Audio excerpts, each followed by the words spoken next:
think we have now 4 different explanations of why Tulsi Gabbard was engaged on a domestic criminal investigation down in Atlanta. Her initial point was that the president asked her to be there. If that's the case, then we have a return to Nixon-era policies. Remember, it was Watergate where Richard Nixon put himself involved in a domestic political break-in at the Watergate. And all the rules that came after that were basically to prevent presidents from intervening early on in criminal investigation. So it begs the question, if Donald Trump told Tulsi Gabbard to go to Atlanta, then he must have known about this warrant being served before it was served, which is against all past protocols, rules. That was further manipulated by the fact that the following day, Gabbard got the president on the phone to talk to frontline FBI investigators. That is not the way our system works. Now, we see last night that it appears that the president now has changed his mind and saying he didn't know why Tulsi Gabbard was there. What the heck's going on here? You know, she is foreign intelligence, not domestic criminal investigations. And then this morning, I understand he's now said Pam Bondi begged her to be there.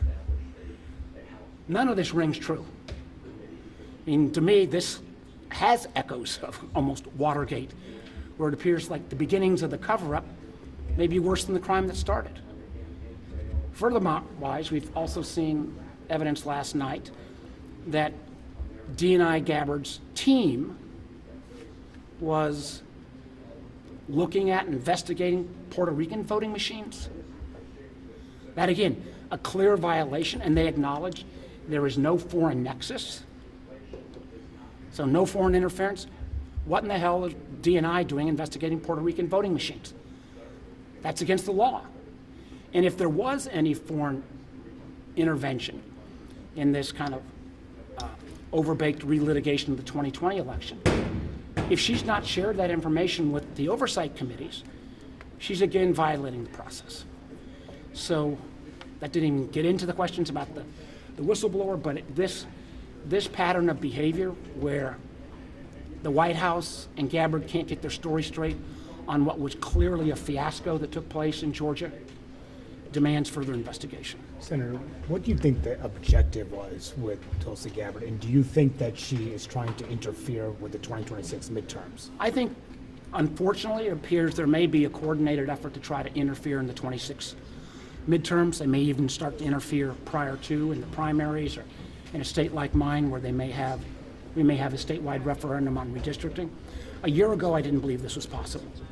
But this kind of action on seizing voting records, the potential of ICE trying to intimidate registered voters from showing up at polling stations in an intimidation move, the fact that this administration has dismantled much of the establishment that was put in place at the end of the first Trump term to protect our elections, the FBI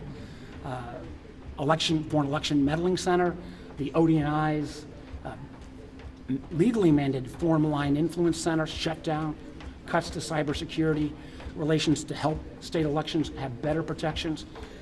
I think we've got a president that can't get over the fact that he lost in 2020, and now in kind of a Nixonian effort is going to try to do everything he can to make sure he doesn't get another beating in 2026.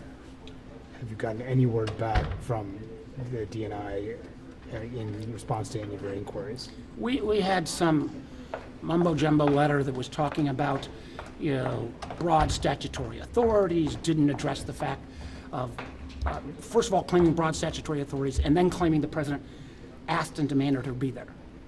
Well, again, if the president made that request, how do you know about the warrant being issued before it was even issued?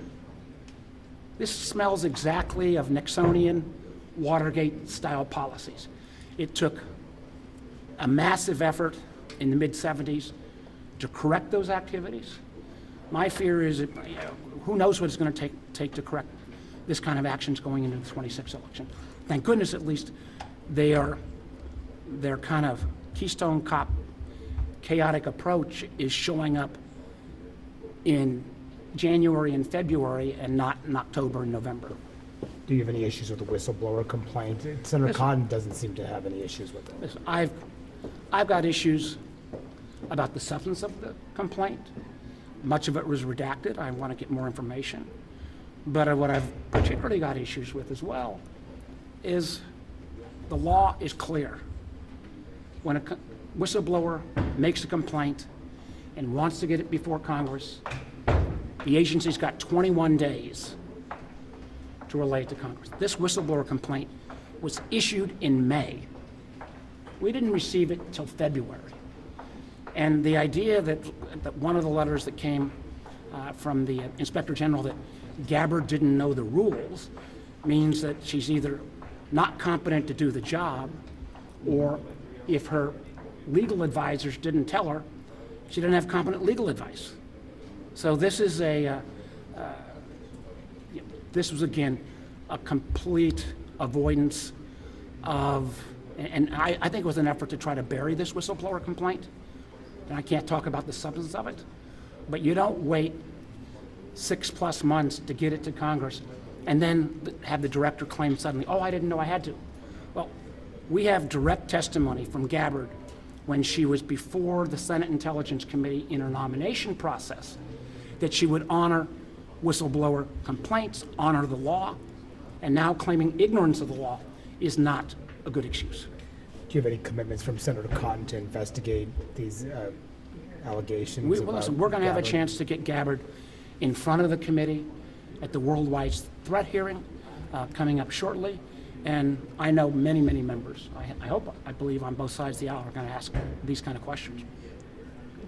Anything else? All right, Thank you, Senator.